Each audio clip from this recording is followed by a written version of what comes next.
साताऱ्यातील कोरेगाव तालुक्यात असणाऱ्या सर्कलवाडी येथे आज पहाटेच्या सुमारास भरधाव वेगात आलेल्या पोलिसाच्या कारने रस्त्यालगत एका घराच्या समोर झोपलेल्या व्यक्तीला उडवले असून यामध्ये त्या व्यक्तीचा मृत्यू झाला आहे। रमेश लक्ष्मण सपकाळ असे मृत्यू झालेल्या व्यक्तीचे नाव आहे।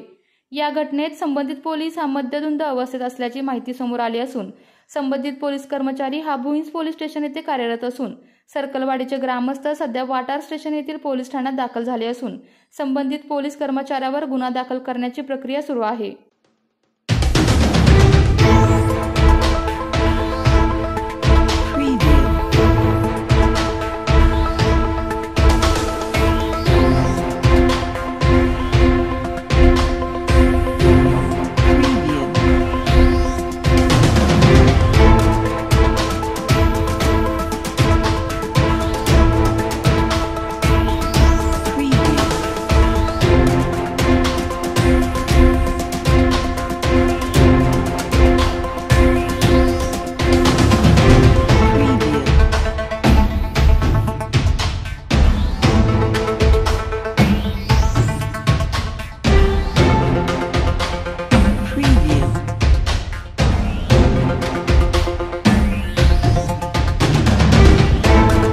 आपल्या तालुक्यातील जिल्ह्यातील बातम्या सर्वप्रथम पाहण्यासाठी आजच सातारा न्यूजला YouTube चॅनलवर सबस्क्राइब करा, लाईक करा, शेअर करा आणि बेल आयकॉन प्रेस करायला विसरू नका।